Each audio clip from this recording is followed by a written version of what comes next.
our event series for the Pan-Asian American Heritage Month. Before we get started with our incredible presentations lined up for tonight, I wanted to share an acknowledgement of the lands that we occupy and the Indigenous peoples who have stewarded the land and waterways of what we consider to be Connecticut, which is where I'm based, including the Mohegan, Mashantucket Pequot, Eastern Pequot, Schaghticoke, Golden Hill, Pagosset, Niantic, Quinnipiac, and other Algonquin-speaking peoples. As we all operate remotely because of COVID, it's crucial to understand the history of the land on which we work and live. To figure out which native lands you're currently occupying, you can, let me share my screen really quick. Can text your zip code to 907-312-5085, which is an SMS bot run by a nonprofit called Native Land that tells you which native territories you're currently occupying.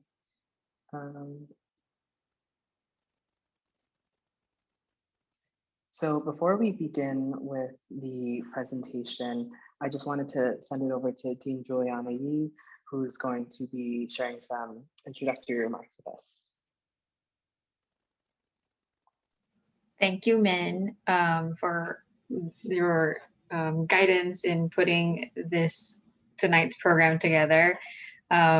It's always a pleasure to gather in community. I think a lot of the scholarship that is often considered canon doesn't reflect us and our stories. So I'm always excited to, for the AACC to kind of create this space and convene us so that we can hear from, scholars within our own community and really hear about not just the history, but also what it means for the future that we are wanting to build as a collective, a community. And tonight is also a night where our Satoda Scholars that were selected last year get to present their projects, and they will be going towards the latter half of today's program, as you can see, Kevin Chen and Justin Yamamura. And for those of you who are unfamiliar with the Satoda Scholars program, I want to just drop the link to the page so that you can peruse it a little later and maybe decide this might be something you want to be considered or apply for next year. And we're very honored to have members of the Satoda family here with us this evening to also participate in our AACC Community Research Day. And at the end, we'll also be announcing our two newest Satoda Scholars and congratulating them publicly. And so we're just really excited to hear and learn from each of you. I know that the nerd in me is, always feels affirmed and seen when I see research that really just reflects the lived realities of our diaspora. So thank you to all the presenters, Rusty, Lillian, Sunny, Kevin, and Justin. So hand it back over to Min. Awesome. Thank you so much, Jimmy. 1 second, sorry. So the first presentation we have is by Rusty Fuhunan, entitled Examining Identity Conception and Formations Among Second-Generation Vietnamese Americans in Chicago's Argonne neighborhood. Rusty is a first year in Trumbull College studying statistics and data science and ethnicity, race, and migration. He serves as a first-year coordinator for the AACC, co-political chair for the Asian American Students Alliance, and social chair for COSAMA. When he's not being a full-time Asian, you can find him running down Chicago's Lakefront Trail, impulse shopping at thrift stores, or forcing his friends to do photo shoots with him. And Rusty, feel free to just share screen and take it away. For sure. Thank you for that introduction, Min. Can people see my screen? Good. Awesome. Okay. That actually started at the beginning. Awesome. Okay. So my presentation is entitled Doors on the Left, Identity Formation in Chicago's Argonne Neighborhood. And the title is in reference to the train station at this particular location where the doors open on the left. So a little bit background of the project. It was originally submitted in consideration for the AP capstone diploma back in high school. Its original research done under the supervision of Principal Kelly Mest of Northside College Prep and Darwin Baluran, who is a grad student at Vanderbilt. As a disclaimer, it is a high school project, so there's some theories, some formulations and framings that I don't necessarily use anymore, or that have been supplanted by more critical understandings of race. But I still think it's important research. It fills a gap in the literature, specifically investigating second generation immigrants, second generation Vietnamese Americans in Chicago. And as a side note, it did score a 5 out of 5 on Navy Capstone. And it's work I'm really proud of, and I'm really excited to share it with you all today. So a little background on Asia and Argyll. What is Asia and Argyll? Well, it's an ethnic enclave on the north side of Chicago.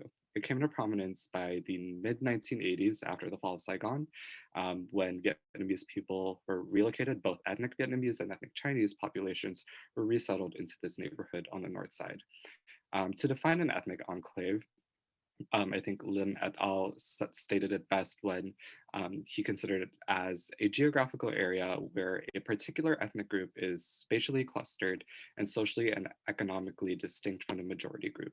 So here in particular, you have a neighborhood of Vietnamese Americans that formed its own distinct culture in the neighborhood. It's an area where you see a lot of Vietnamese restaurants, a lot of Vietnamese markets. You hear Vietnamese in passing down the street. All in all, it's a very Vietnamese neighborhood. Chicago actually has two extant Southeast and East Asian enclaves, Asia and Argyll, the Vietnamese enclave in the north, Chinatown in the south. There was formerly Koreatown, but that is now fading away and is no longer considered an extant enclave. So in terms of the research, I was really focused on how ethnic enclaves influence the identity formation of Asian Americans, specifically Vietnamese Americans within the Chicago Argyll neighborhood. I came to center my project around this because growing up, I actually spent a lot of time in this enclave. The Filipino market, I am Filipino, the Filipino market where my parents shopped at was right next to the enclave. And so every time after we got groceries, it always got pho. And so I really associated it with my own Asian identity growing up. And I began to interrogate, if it meant a lot for me as a space and as a way to realize to form my Asian American identity, it must have meant something more for the residents there. And so I was really interested in getting to the heart of that. In terms of format, I settled upon semi-structured interviews. This way, I had a conversation between the participants. It lasted about an hour long on average. And I settled on this because, as Nagel describes it, ethnic identity is a tension between internal identification and external description. So I wanted to see what the participants sort of formulated by their own, but I also wanted questions to guide them to really focus on their thoughts. In terms of sort of structuring my results, I settled upon a personal identity section and experiences with enclave section. And then I was really interested in the intersection of the both. How do identity experience, how does internal emotion and physical location, how do those dynamics interplay with each other? Another part of the interview was a ranking of identity markers. So I settled on 4: Asian American, and Vietnamese American. And so opening the interview, I asked participants to rank them, and that served as a sort of conversation starter. And results were grouped thematically. And here, just a little plug in for SIP location, for SIP cafes, where I held a lot of my interviews at the Vietnamese owned cafe, really lovely place. Yeah, so I will now launch into a discussion of my results. And so the first big theme that I want to discuss today are distinctions in the different identity markers. So the 4 that I mentioned, Asian American, Vietnamese American, and American. The first big result that I found was Asian American was ranked higher than Asian among all cases. And this comes off of a hybridized identity of Asian American. A lot of the participants noted a distancing from the immigrant generation. The term fresh off the boat was actually used twice. So they wanted to sort of distinguish themselves as having familiarity with American culture, having settled here longer, having a better grasp of what it means to live in American spaces. And I attributed this, and Charles Lee and Bolagani agree, that this is a deflection of stigma onto new migrants in a context of internalized racism. So this distancing from an Asian identity is actually a product of internalized racism, and a source of pride in becoming assimilated, right? Um, Now that sort of leads into a discussion of, well, what does it mean to be American?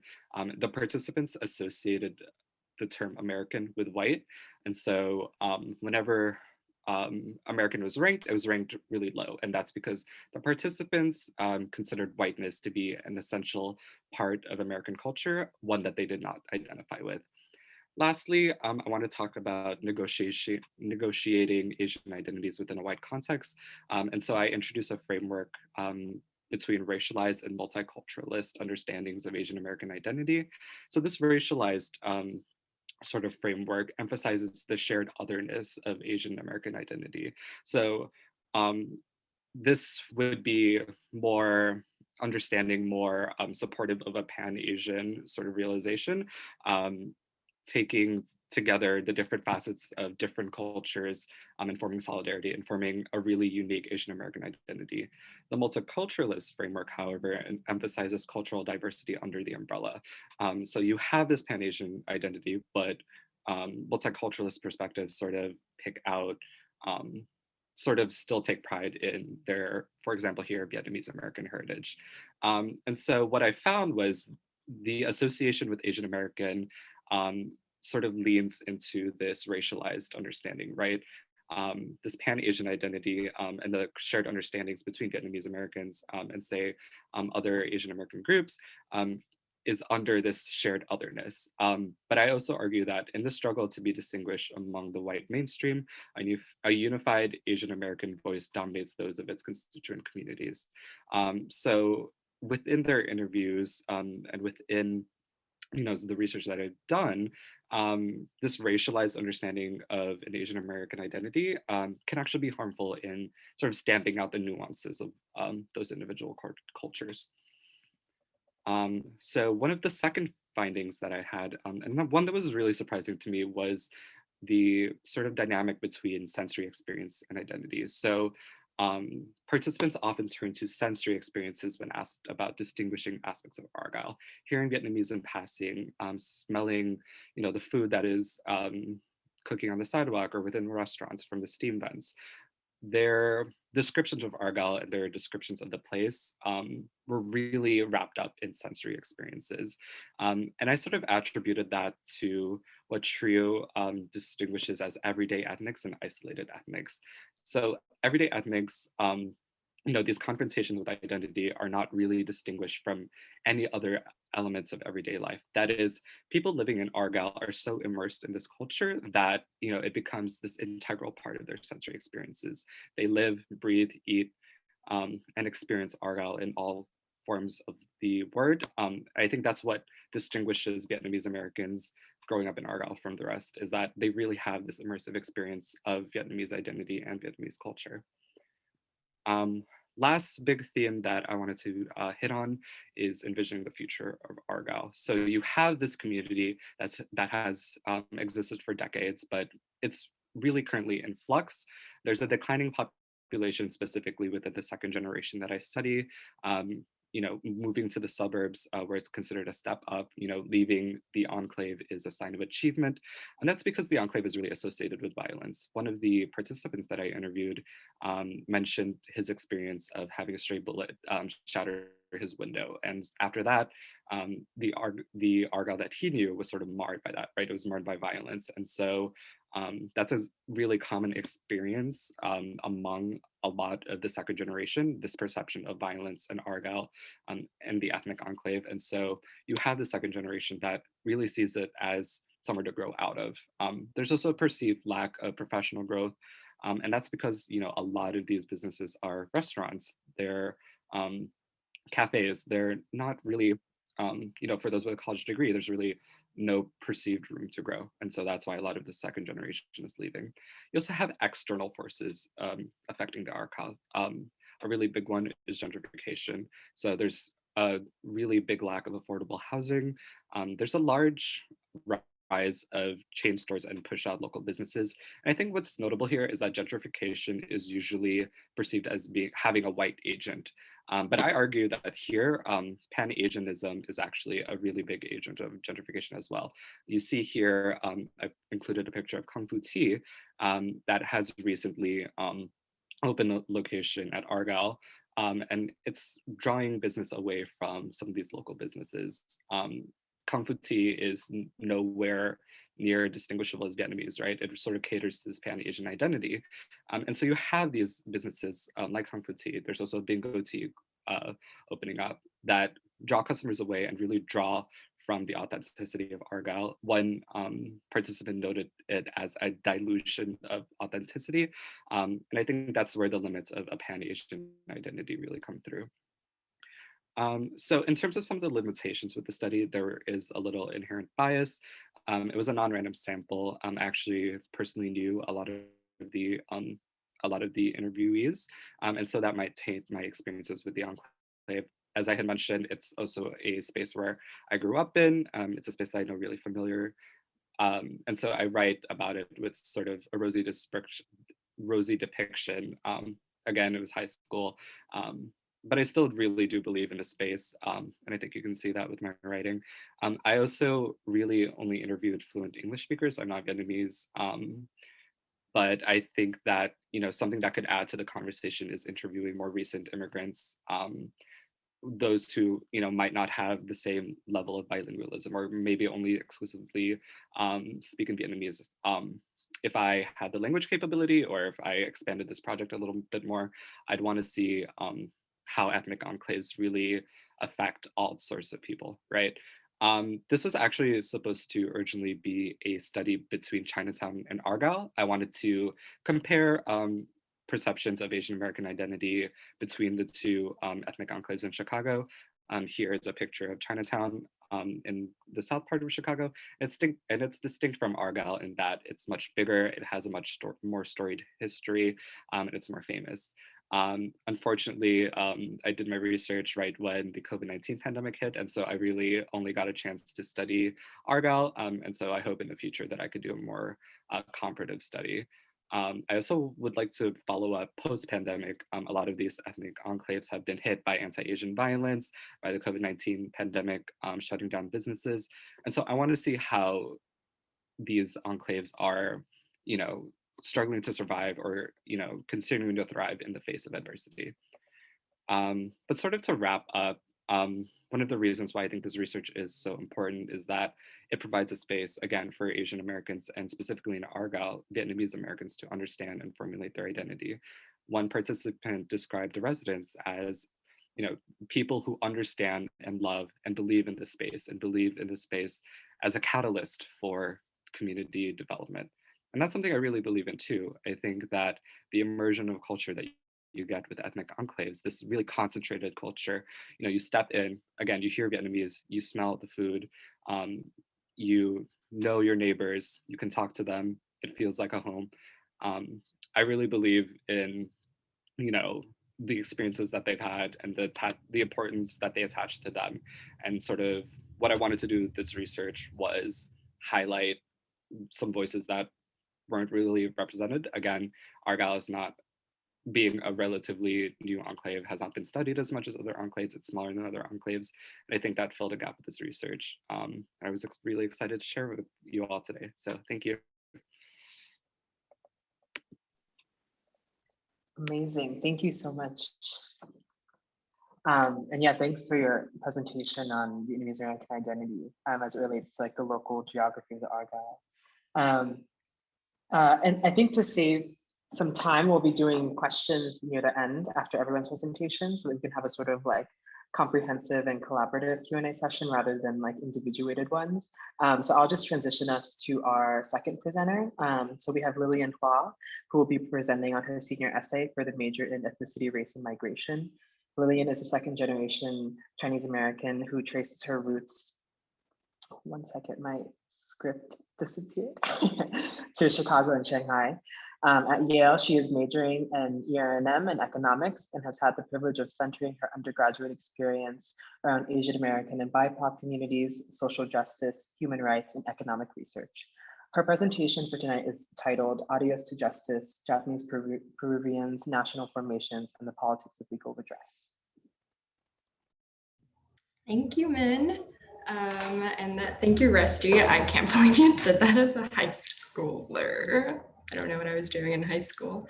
Anyway, so I'm going to talk today about my senior essay that I submitted to the ERNM program, and I discuss the story really of Japanese Peruvians in, around, and after the time of World War II. First, I'm going to hopefully relatively briefly, I talk a lot, I'm going to try to keep it brief, talk about what were the historical circumstances that led to the need eventually for a redress movement. And then I'm going to tease out how the Japanese Peruvian and Japanese Latin American redress movement is contextualized against the more dominant narrative of Japanese American redress, and subsequently how various two specific lawsuits related to the Japanese Peruvian redress movement ultimately, I wouldn't say failed, but were certainly limited, and then finish up with some reflection. And so here is essentially the Japanese Peruvian story is one of double engagement with US empire, first in the orchestrated deportation of Japanese Peruvians from Peru, and second in the systemic denial of justice and healing from the United States and Peru. And we understand the history of the Japanese in Peru as one that began with a sort of soft power nation building, really Eurocentric moment in 1898 when the Meiji government first was pushing Japanese laborers to go abroad to Latin America, to Central America. A lot of politics in that I won't need to get into right now, but essentially it led, due to a combination of exploitative working conditions and wages, most Japanese were not able to return to Japan, and a lot of them were forced to stay in Peru and Latin America and Brazil, etc. And so a lot of them were forced to find and build communities despite social discrimination, despite economic pigeonholing, etc. A lot of them find relative economic success in certain sectors, such as stores, restaurants, etc., especially in urban centers like Lima. But this relative success, albeit very limited, does make them targets as economic middlemen. Resentment builds up, especially in Peru and around Latin America, to these sort of now Japanese middlemen. And when World War II breaks out, and especially after Pearl Harbor, a lot of Latin American countries freak out. A lot of these white colonial governments are now freaked out because they're like, oh my gosh, the Japanese Imperial Army has attacked Hawaii. They could attack Peru. They could attack Latin America. And at this time, a lot of Latin American countries were also in alliance or really being groomed by US foreign politics. And so we're very much in the realm, along with the United States, in developing a very anti-Axis, anti-Japanese, but unfortunately anti-Japanese migrant foreign and domestic policy as well. And so after a number of escalations, riots, a lot of business restrictions, a lot of restrictions on legal and citizenship requirements, ultimately, the long story short, most Japanese migrants, residents, and at that point, citizens of a lot of Latin American countries are rounded up by their respective governments and deported to the United States to be interned with Japanese Americans. And nowhere is this more prevalent than in Peru, which actually had the largest Japanese diaspora community in Latin America at the time. And so On the photos on the left, on the right of the slide, you will see that is a shot of Japanese migrants Japanese Latin Americans being shepherded through the Panama Canal. They were shipped, they were, deported, very much shepherded into the coastal United States, where they were then incarcerated, not quite alongside other Japanese Americans, but very much in the same idea of these internment camps, that two of which were sort of specifically designated for Japanese Latin Americans.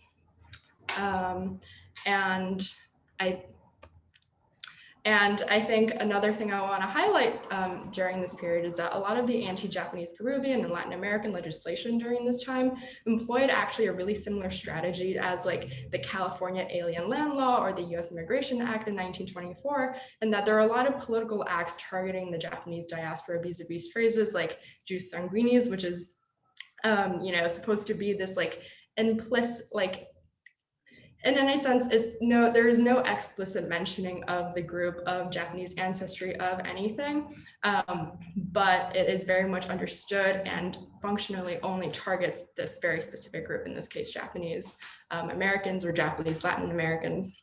It's really, and when you consider the international geopolitical context and the fact that the US has all of these strategic interests in Latin America, it's really little coincidence that a lot of those exclusionary strategies are actually borrowed from the United States. And so throughout the war, the Japanese Latin Americans are interned, and afterwards, a good number, so there are about a couple of thousand Japanese Latin Americans, interned, and I need to speed this along. Essentially, after World War II, most decide to voluntarily repatriate to Japan, so return to Japan. A few dozen are able to return to Peru, and very small number are able to return to the Latin American countries that they were citizens of. And several hundred remain in the United States as illegal aliens, as if they were undocumented, willing migrants who had actually been deported. And so what this means is that in the decades after, Japanese Peruvians had to really fight to gain visibility, legal visibility, to gain citizenship, and to even gain redress justice at all. And so the story of Japanese Peruvian redress is really interesting because it complicates the precursor of Japanese American redress, and it challenges the limits of liberal redress as its transformative impossibility and logic for social justice, especially in the context of the US, and really demonstrates how this legal system that prides itself on this multicultural inclusion is actually just as comfortable with exclusion. And I think it's interesting to look at the Japanese American redress movement in the sense that it is in its own right the first, and honestly thus far only, successful reparations movement for a marginalized group in the US, which are not easily won at all. But it also needs to be understood in how it adheres to the limited standards that were established by US redress norms, and how it benefited the nation's interest in understanding itself as this sort of international harbinger of justice and human rights, while actually excluding the Japanese Latin Americans' claim to justice. And so the legal pattern of the Japanese American redress movement fits within this rights remedies program. It's all about constitutional rights. It's all about the Japanese American soldiers who fought valiantly in the 442nd Infantry Regiment. And honestly, the Japanese American redress movement enjoyed a lot of support in Congress even before the movement itself gained traction. And very notably, grassroots Japanese American activists and legislators largely chose to omit the Japanese Peruvians from their strategic narrative, choosing instead to highlight the fact that Japanese Americans had their rights violated, as opposed to a broader Japanese diaspora in the Western Hemisphere whose lives have been uprooted by, frankly, US orchestrated military intervention and racism.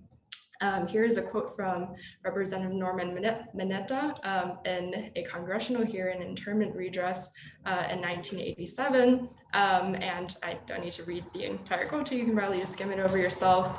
But it's definitely very exclusionary and distinguishes this difference between Japanese Americans and Japanese Peruvians by citing national affiliation, and also perpetuates this revisionist watering down of the US's role in the internment of Japanese Latin Americans. And there's also this implication that national sovereignty national sovereignty that implies that nation states should only be held accountable to their own citizens and not to the crimes that they inflict on the citizens of other nations. I am trying to really speed this through. And ultimately, I have to acknowledge that Japanese American redress, even with all of these things tilted in their favor, was not an easy battle. It took 10 years to end with the Civil Liberties Act. And it's also worth noting that if they had included Japanese Peruvians and Latin Americans, they might have not been able to get redress through Congress altogether, which is just a totally different story altogether. But the point is that Japanese American redress ultimately became this sort of American movement, and it demonstrated that, domestically and internationally, that the U.S. is a model for addressing injustices everywhere, because if it can hold its own violations accountable to its own minoritized people, it also then has this moral authority to hold others internationally accountable as well. And there is also this inclusion of, congressional representation, redress, the performance of multiracial inclusion that sort of further reproduces US exceptionalism in context of liberal democracy, constitutional law, et cetera, et cetera. How am I doing on time? You're good. Maybe another minute, if that's okay. Maybe another minute. Okay. Oh boy. So essentially in 1996, which is relatively late, and you can also think about that timeline, 1996 is when the Japanese Peruvian Oral History Project and various other coalitions formed the Campaign for Justice Redress Now for Japanese Latin Americans to advocate for Japanese Latin American redress. They work with First, I worked with a couple of former internees and Mochizuki et al. Basically, what happened is they went to the DC District Court or California District Court. They lost, and then they appealed, and then they settled. And basically, what they received was a fraction of the money that was offered to surviving Japanese American internees, along with none of the grandeur, none of the official apologies, etc. And this is also in spite of the fact that many Japanese Latin Americans believe their wartime experiences has been a greater economic, social, emotional cost to bear than a lot of Japanese Americans. And ultimately, it reveals this fundamental discrepancy in how Japanese Latin Americans in the US court system perceive their injustices. Ultimately, the US viewed the Japanese Latin Americans as an addendum to the Civil Liberties Act, which provided Japanese Americans with redress, instead of fully acknowledging the crime that was done unto them, and really demonstrates how redress in this particular case happens performatively for the sake of reflecting well upon, the liberal nation state's own moral authority, but not so critically that justice and responsibility are actually holistically considered, especially in context of politics. And ultimately, there is no international accountability either. And we see this in Shibayama et al. Versus United States, which was brought in the Inter-American Court of Human Rights after many other domestic attempts in district courts at expanding the results of Mochizuki et al. Had all failed. And that's when the Japanese Peruvian movement turned towards the international movements, which essentially went in their favor, but failed because the United States doesn't have to say anything or do anything in response to international human rights courts. And so I am really trying to wrap this up.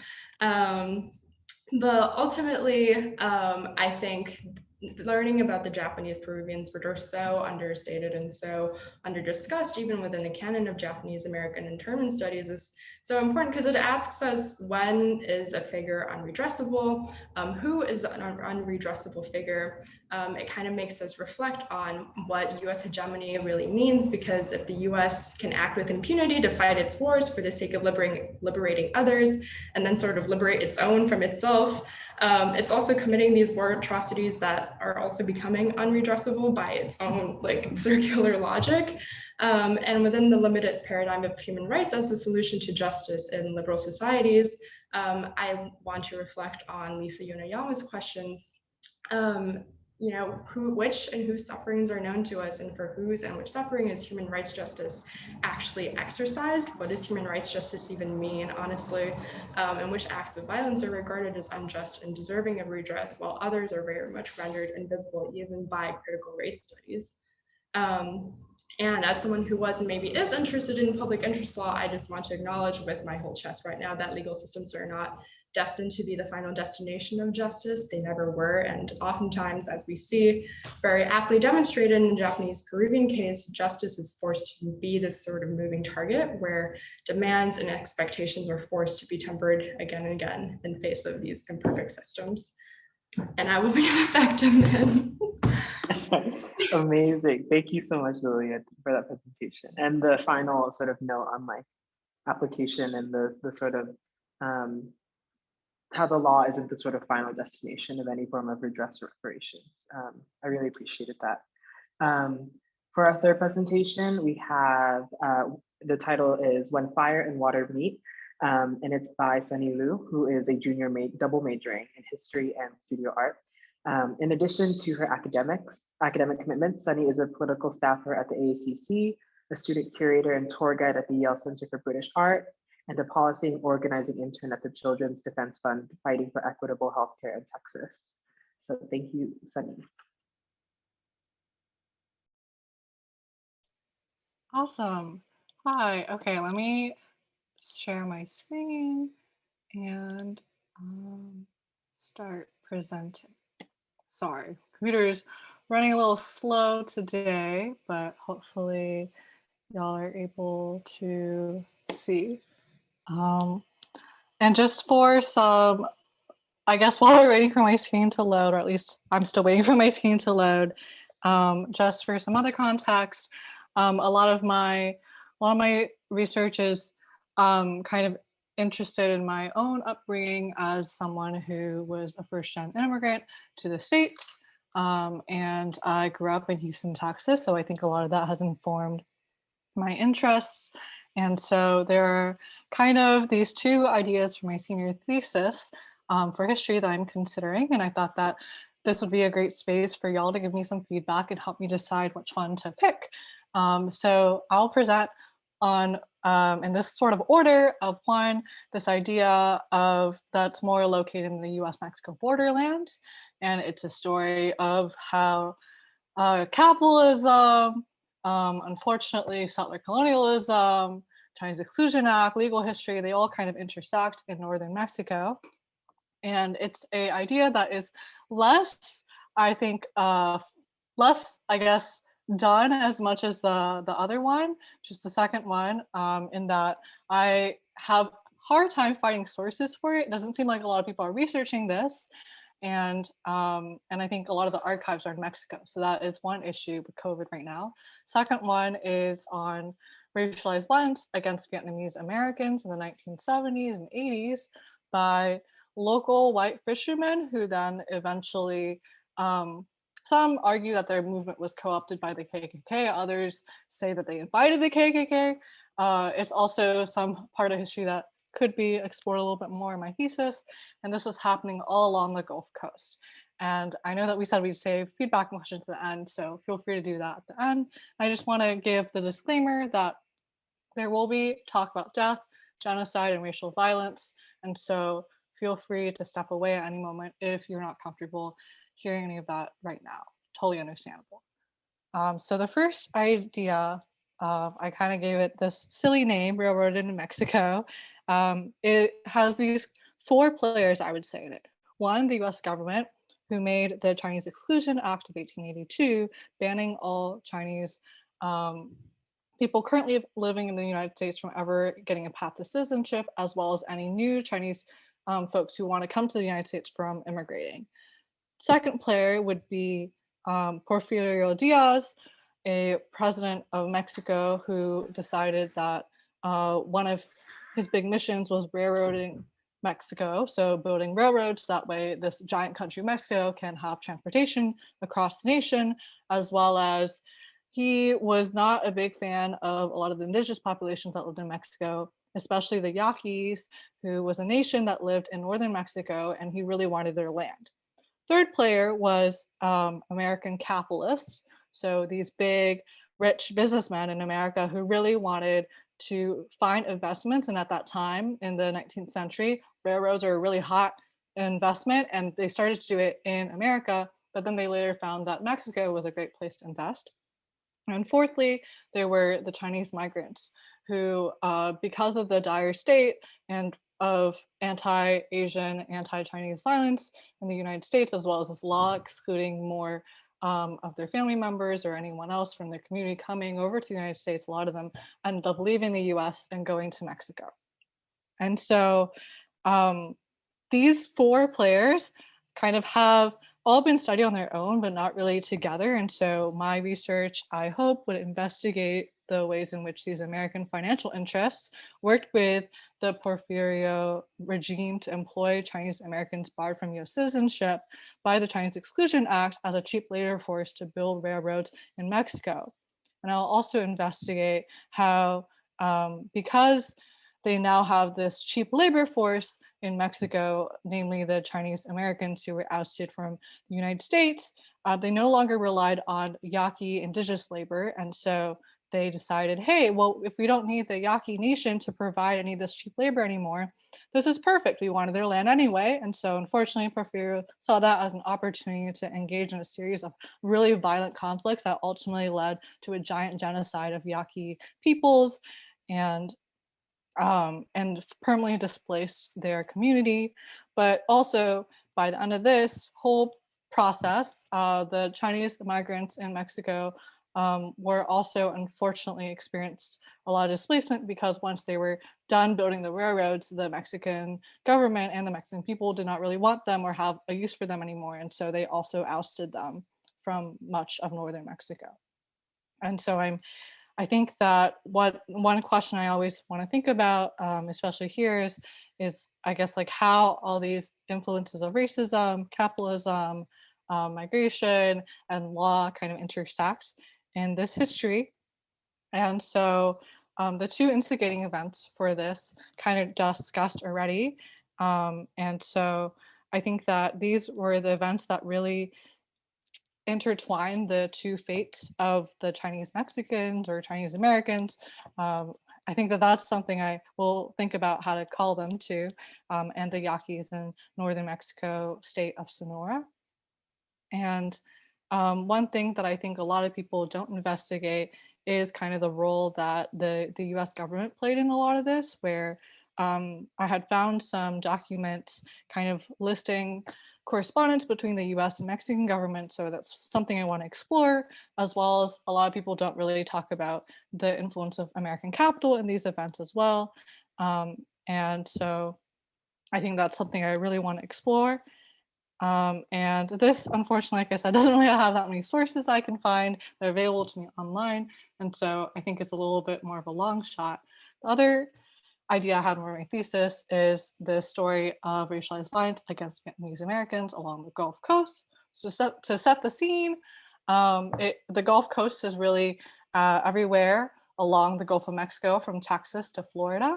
And the story of Vietnamese Americans and their conflicts and experiences of racialized violence are often studied in Texas, but not really anywhere else along the Gulf Coast. And that's something I would want to explore in my research. And in the 1970s and 80s was when this was happening. I've also already done a decent amount of research on this topic because I got a grant last summer to study this, knowing that I was going to be home due to COVID. And a lot of these events actually center around my hometown of Houston. So also in this time period, it was the end of the Vietnam War, and as a result, many Vietnamese lost their homes due to US imperialism, and they had to move to the US. And the people involved in this history were mostly part of the second wave, known as the boat people. And they were often, I guess they're often settled in this Gulf Coast region and took on industries that they already knew of back home, such as fishing or shrimping or crabbing, which is perfect for the Gulf Coast. And the last piece of this puzzle is that post the Vietnam War period, there was this resurgence of white power movement. And that is something that this historian named Kathleen Belew really studied in her book, Bring the War Home, that really influenced my research here. And I think that this story is really fascinating to me, especially in terms of a cultural history, because it was so fascinating to reporters and documentary makers and even Hollywood at that time. So on the left, you see an article from the New York Times written in 1979. And it was not just the New York Times, the Washington Post covered this, even the Christian Science Monitor, and also state and local newspapers in Texas and Louisiana and Florida. The picture below that is of this very white man who is this man from New York. He's a very well-known documentary maker, and he decided, upon hearing about all these events in the news, to come down to Texas, which he had never been down to before, and make a documentary about these events. And it's currently archived in the Library of Congress. There's this more recent documentary made by a Taiwanese American, and it premiered at this film festival. I actually saw that, kind of inspired my interest in this story. And then finally, on the very right, there is this fictionalized story that is centered around these two white people falling in love, but also in the background is this whole story of the white fishermen and Vietnamese American fishermen's conflicts.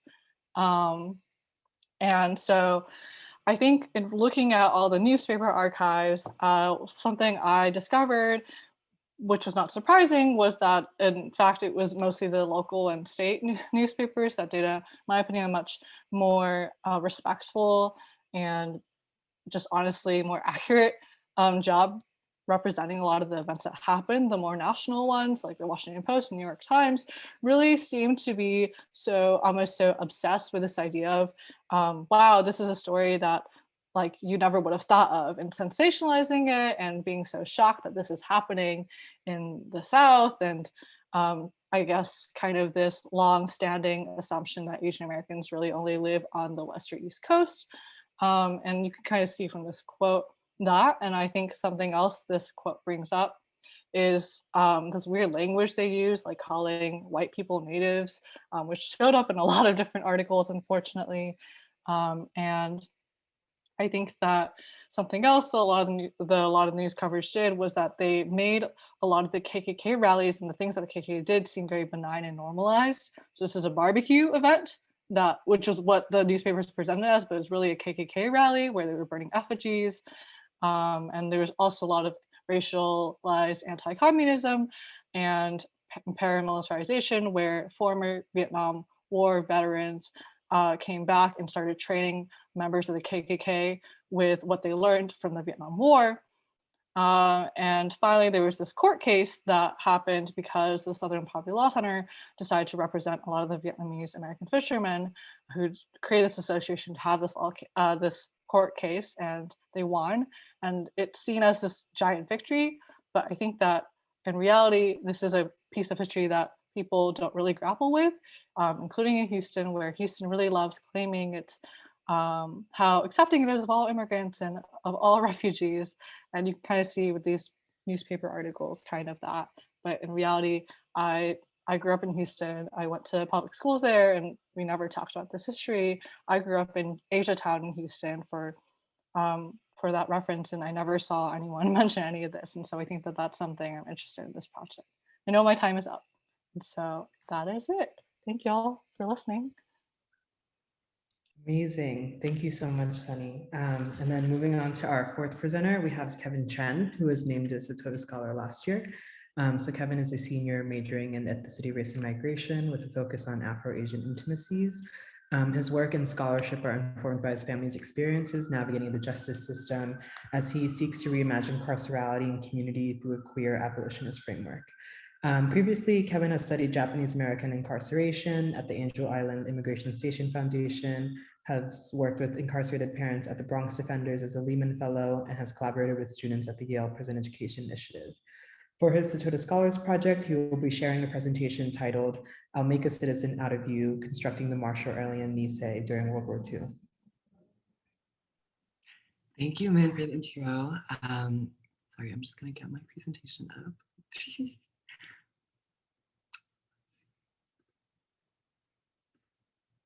Okay, can you all see this? Okay. Awesome. So yeah, today I'll be presenting my thesis in the Department of Ethnicity, Race, and Migration.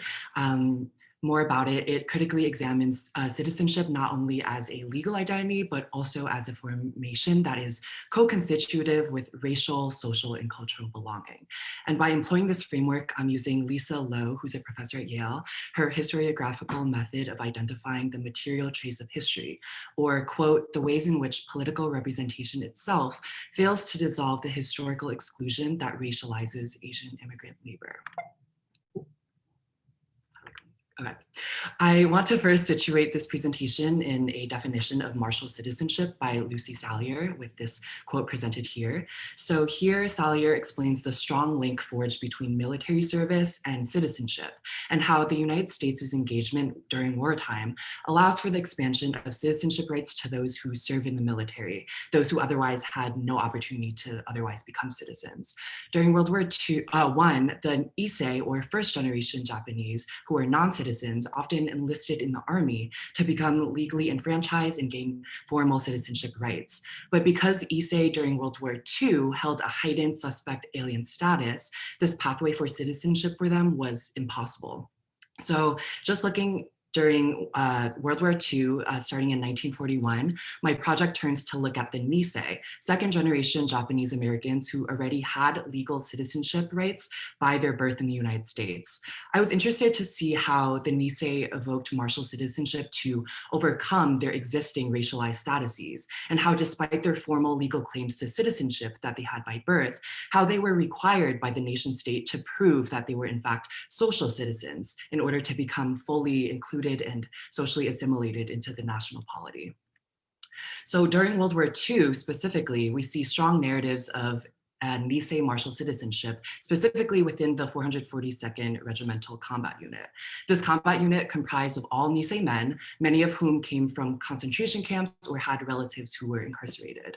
As one unit, they were valorized in historical memory and received the name of Purple Heart Battalion by President Truman for all of their incredible contributions to the war. Now, when I looked at this archive, I saw existing cultural discourses of this martial citizen offering a very triumphant and celebratory narrative of the Nisei as this exemplary American, as having, quote, demonstrated unqualified loyalty, proving that he wasn't yellow, that he fit into the narrative of sacrifice and valor, end quote, which ultimately collapsed him, or at least nominally collapsed him under a truly American categorization. Having recognized these liberal discursive formations, however, my project argues that such narratives of Japanese Americans are fraught and fail to encapsulate the multiplicities of their experiences, particularly that of incarceration, both within and outside of formal concentration camps. The very processes of incarcerating Nisei citizen bodies and nullifying their citizenship evokes a formation that May Nai calls the alien citizen, defined by the quote presented in the slide. So here, Nai makes nationality a racialized trait through which the Japanese person's foreignness becomes immutable and permanent, passed down from generation to generation, regardless of a person's birth and legal status in the US. And we clearly see this alien citizen racialization during World War II through the systematic incarceration of the Japanese community on the West Coast. In fact, 2/3 of the total population of incarcerated Japanese were American-born citizens, which just shows how futile their legal citizenship was, requiring them to demonstrate a social and cultural and national type of citizenship.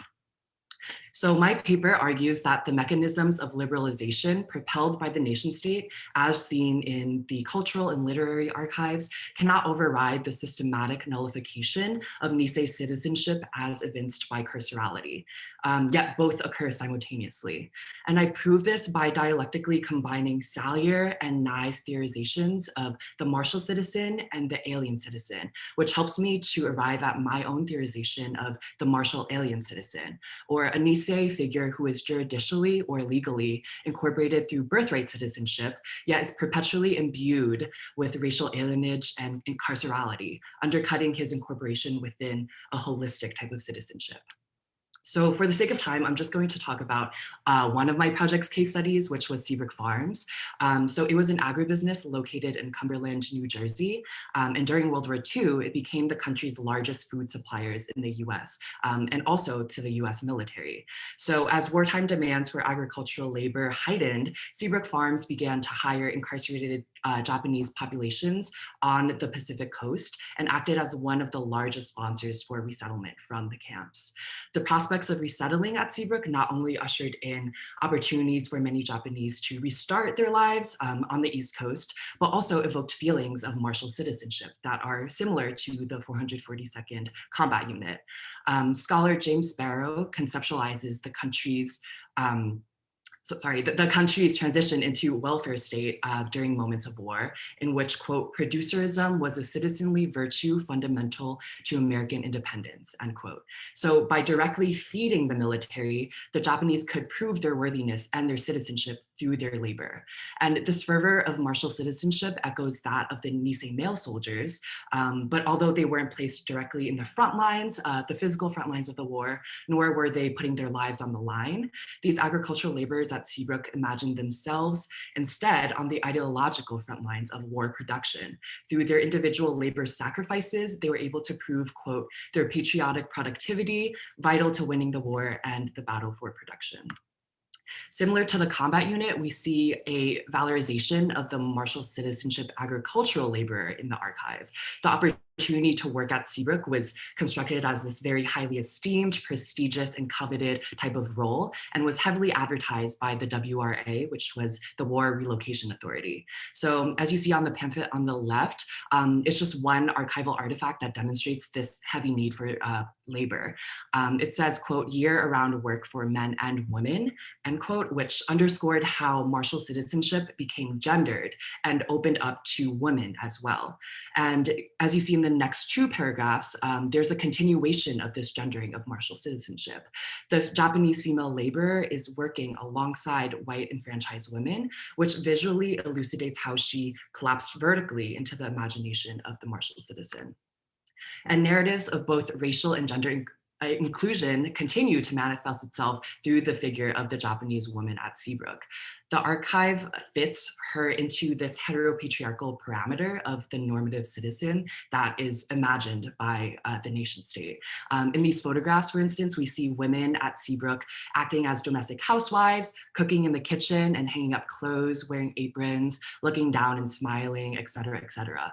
These encapsulate the multiple layers and forms that martial citizenship took within Seabrook, that the Japanese woman is all a laborer, a housewife, a mother, in all the same ways that the white American woman is, making her palatable to the gendered parameters of citizenship. So now that we've seen the martial portion of my theorization, my project pivots to unearth the other half, which is alienage. Although Seabrook was understood as a post-carceral space, I disrupted this narrative of this like one-sided liberal inclusion by illuminating how the farm's spatiality and demography illuminated as well as reproduced the logics of the Japanese concentration camp. We see this within the literary archive, specifically within this letter that I quoted on the slide. It was written from the ACLU to the director of the War Relocation Authority. It was situated more than a year after the government's initial resettlement efforts.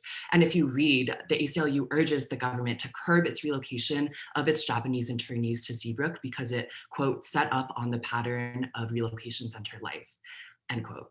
I thought this letter encapsulated really well the existing structures of confinement and social control that the Japanese continue to endure within Seabrook. And we also see this carcerality further on the photo to the right with the two men. So there is a German prisoner of war as well as a Japanese martial citizen laborer, and they're embracing each other for the photograph. I imagine this visual archive to be really interesting because both visually and epistemologically, the so-called free Japanese citizen performs the same labor within the same space as the German prisoner of war. So he was a very formal incarcerated subject of the state. So here I imagined the Nisei citizen to be relational to the incarcerated German subject, in which he is still incarcerated even after his resettlement to Seabrook. My project also invokes social histories, and I used the same memoir that Lillian used for her project, Adios to Tears by Saichi Higashide. His chapter describes how, quote, the transfer to Seabrook from our former life behind barbed wire fences was no more than a shift from complete confinement to partial confinement, end quote. He also recounts the spatial layout of the farm, which consisted of, quote, barracks as living quarters for its employees, partially enclosed by high chain-linked fences, end quote. The author also deconstructs the gendered images of the idealized and incorporated Japanese woman and family, as we saw from the photographs a few slides prior. He does this through the evocation of Seabrook's utter destructiveness upon his own family, which you could find quoted on this slide. Yeah. I'll give a minute for you to read. But yeah, ultimately, I thought his social history as a literary source really disrupted the existing archives that presented the farms as this welcoming space and home that fosters this normative, healthy family structure and this life of assimilation. So in closing, because I know we're almost out of time, or maybe we are out of time, I just want to circle back to my theorization of the martial alien citizen and to reflect on these past few slides. A closer inspection of the legal, social, and cultural histories of martial citizenship deconstructs the concept of assimilation and the valorized, militarized pathways to citizenship as a whole. It instead unveils a perpetual Japanese alienage in the wake of this liberalism propelled by the state. Although no longer in the physical confines of the concentration camp, I found Seabrook Farms to be a place of paradox, worthy of research because of its gendered and racialized laborers and how they experience a physical post-carceral liberation, while at the same time continuing to navigate carceral structures and be subjects of the state. Yeah, so that's it, but I just want to first express my gratitude to all who are listed here, Professor Mary Lou for being my advisor, the Satoda family for all of your generosity and supporting my scholarship and many others, and also the AACC. Thank you to Dini, Shiraz, and Min for all of your support and community. Yeah, but I am happy to share a full copy of my thesis to anyone who's interested. But yeah, thank you again. Amazing. Thank you so much, Kevin. And let's see, for our fifth presentation, last but certainly not least, we have Justin Yamamura, who was also named a Satoda Scholar last year alongside Kevin. Justin is a rising, there's a loud motor outside, I'm so sorry. Justin is a rising junior in Grace Hopper from the San Francisco Bay Area. He is majoring in political science with certificates in data science and Spanish. He has served as the co-president of the Japanese American Students Union, coordinating the 2019 and 2020 Days of Remembrance to raise awareness about Japanese American incarceration, and in his own words, is honored to be a Satoda Scholar. Today, he will be presenting on a project titled The Model Minority Myth and Loyalty, the Consequences of the Statement of the United States Citizen of Japanese Ancestry. Thank you, Justin. Thank you, Min, for the introduction. So before I begin, though, I'd like to share a few words of gratitude for the people who made this possible. So I'd like to sincerely thank the Satoda Scholars program and the Satoda family for supporting my research and allowing me to pursue my passion. Through this, I was able to strengthen my connections with my heritage and my history. Also, thank you to Dini, Min, and the AACC for your continued mentorship and feedback. And lastly, thank you to the Densho Foundation, in particular Danielle Higa, for assisting me with my research efforts. And also, before another aside, I wanted to dedicate this project to my grandparents, Hatsi and Moses Yasukochi. Their many sacrifices and lived experiences as incarcerees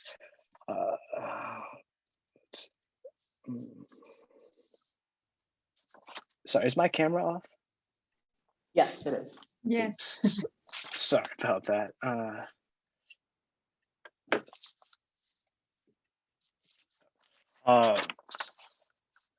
Yeah, sorry. So let me just start again. Yeah, this project is dedicated to my grandparents Hatsi and Moses Yasakochi, because their many sacrifices as incarcerees and lived experiences have shaped me into the person that I am today. While my grandmother will have passed away a year ago from Saturday, I nevertheless felt that I got closer to her and to my grandfather through my research, as both their families were directly impacted by the topics I studied. I know she would be proud. And before I get into my research one more time, due to time constraints, I'll only be able to scratch the surface of my research. Honestly, I think I could do a presentation for each of my individual slides that I have here. And during my presentation, I'll focus on using direct quotes and excerpts to more vividly capture the narrative, with slides containing information and context. So to begin, the Japanese American Citizens League sought to distance themselves from Issei, or first generation Japanese Americans, and any ties to Japan before Pearl Harbor. Executive Secretary Mike Masaoka published the Japanese American Creed in 1941. An excerpt reads, "I am firm in my belief that American sportsmanship and attitude of fair play will judge citizenship and patriotism on the basis of action and achievement, and not on the basis of physical characteristics." In 1941, the State Department published the Munson Report on the loyalty of Japanese Americans. Even though it was found that they pose minimal threat, the author writes that though American citizens, they are not accepted by Americans, largely because they look differently and can be easily recognized. During the War Department and War Relocation Authority sought Japanese Americans to work in the fields to fill a need for agricultural workers. So the departments came up with their own demographic questionnaires to screen potential applicants for leave. And the WRA questionnaire was entitled "The Statement of United States Citizen of Japanese Ancestry." And every Japanese American adult over the age of 17 was required to complete it. The most controversial questions, numbers 27 and 28, discuss whether the person would be willing to serve in the armed forces of the United States on combat duty. And the other question asked if they would be able to swear unqualified allegiance to the United States and defend it, as well as renounce the Emperor of Japan. So respondents really had no way in which to properly convey their sentiments surrounding the concept of loyalty, quote unquote. Here are some of the excerpts and from some of the respondents and their reasoning for answering either yes, yes, or no, no. Someone said, "I wrote yes, yes. I was very leery about the way the questions were phrased, but I said, what the hell? Well, yeah, I want to demonstrate my loyalty by saying yes, yes." And another person said that her father said no, no, because he was protesting the government for putting us in camp. In the end, about 84% of the around 77,000 respondents answered affirmatively, or yes, yes. But merely if one did not answer yes, yes, for instance, saying yes to one question, but no to another question, or giving a yes, but a qualified answer on certain conditions, the WRA treated all other responses as equivalent to no, no answers. In essence, the government adopted a narrow black and white perception of loyalty. Once at Tule Lake, the no-nos who were separated once after answering no-no to both questions got a taste of how the government viewed them: disloyal, dangerous, and disgraceful. After officially being declared a segregation center on July 15, 1943, Tule Lake received over 12,000 disloyals, quote unquote, from other camps. Tule Lake ended up consisting of about 2/3 of no-nos and about 1/3 of those who answered yes, yes, causing many community tensions within the Japanese American community. Furthermore, the government had no motivation to hide their true feelings towards the no-nos. Martial law was even briefly imposed after a series of protests over living and working conditions. Many camp administrators genuinely believed that their actions actually protected Japanese Americans from extremists while educating them about American society. As such, some leaders did not take it well to no-nos responses. One camp lawyer described the majority of resistors as apathetic, without any real sense of loyalty whatever, except to their selfish interests. But if anything, the survey may have destroyed the loyalty, quote unquote, that no-nos respondents even had to the United States. So why did people answer no, no, especially if they are aware of the potential consequences? One incarceree put it best. One would say, to hell with America, without meaning to be disloyal. Another incarceree described his exchange with the government. He says, you know, I could put you in federal prison. I said, what's the difference between federal prison and concentration camp? I'm mad. My father's over there and my mother hasn't seen my father in how many years? And you think that I'm going to say yes? I said, you bring him here where my mother is, then you talk to me and change my story. Until then, no. Violent resistance at Tule Lake, wide intentions within the Japanese American community. Loyal, quote unquote, Japanese Americans feared that the American public would group them together with no perpetrators of the protests. Even after the war, those who had answered affirmatively to the question still harbored feelings of disgust towards the no-nos. Furthermore, the varied use of the term inu, the Japanese word for dog, during incarceration highlights the divisions within the Japanese American community. Incarceration turned the community against each other, causing some to mistakenly conflate loyalty with subservience and resistance with disloyalty. Nonos continued to feel the trauma of the Japanese American community labeling them disloyal. The identity crisis of the government forcing them to choose between their American self and Japanese heritage created an irretrievable dislocation of self from the Japanese American community. This had major implications not just for their generation, but for their Sansei children as well, or third generation children. The Sansei son of an incarceree testified that he had never even knew that his mother answered no, no, until much later in his adult life, post-redress, disclosing that he hadn't even told his brothers. I'm the only one in my family who knows this. I've been trying to figure out, how do I tell my brothers without some kind of, I don't know what kind of trauma it's going to put them in. So fast forwarding due to time, in 2019, the JACL National Council proposed a resolution to members of the JACL National Council entitled Resolution of the National Council of the Japanese American Citizens League relating to recognition of and apology to Tule Lake resistors. An excerpt reads, in the spirit of reconciliation, forgiveness, and community unity, a sincere apology is offered to those imprisoned in the Tule Lake Segregation Center for nonviolent acts of resistance and dissent, who suffered shame and stigma during and after the war due to JACL's attitudes and treatments towards individuals unfairly labeled disloyal. Nevertheless, many members initially found the resolution controversial. One member wrote that rather than continuing to claim that they were victims of JACL actions, the pro-Japan activists need to assume the responsibility for their activities and decisions. Committee members ended up changing due to resistance, the wording from all to nonviolent resistors, and included a provision to honor Nisei military contributions to the US. Now, at the end of the day, it'll take time for the peaceful dissenters who face the stigma of disloyalty from their own community for generations to recover.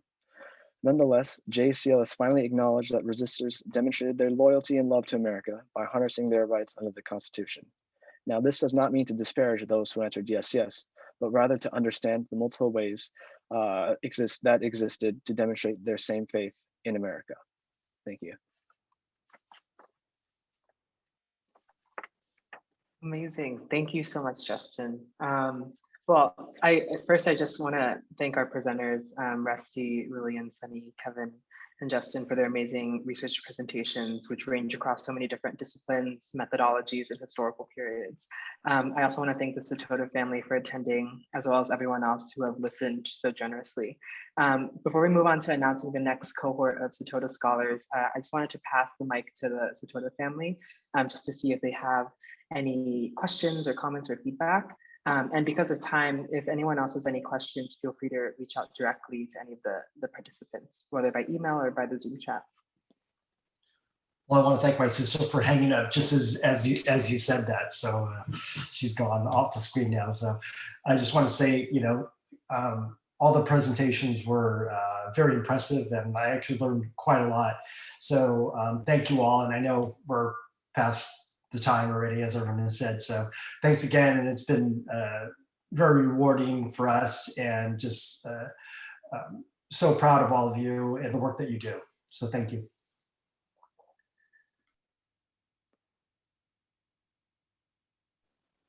Great. Yeah, and we're apologies that Caroline had to jump off and that we ran over time. But without further ado, I'm very excited to announce that Mariko Rooks and another Kevin Chen from the Yale Law School will be our upcoming, or this year's, for the upcoming academic year, Satoda Scholars. So yay.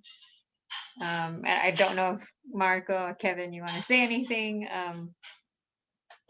You don't have to, no pressure.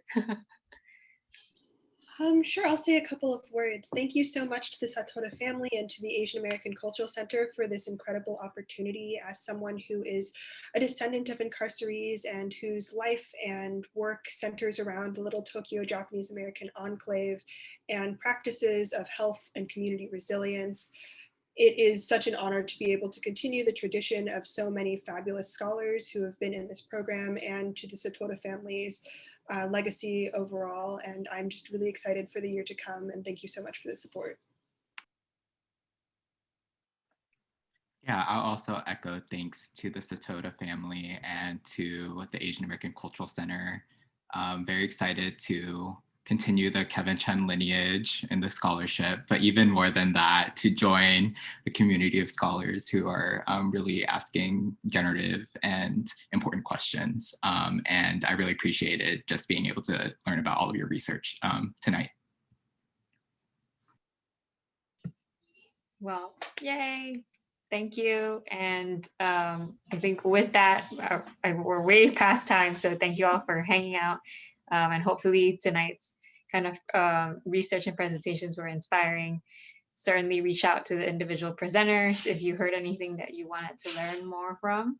But we hope that it gives you some good food for thought and makes you warm and fuzzy as you have a great rest of the night.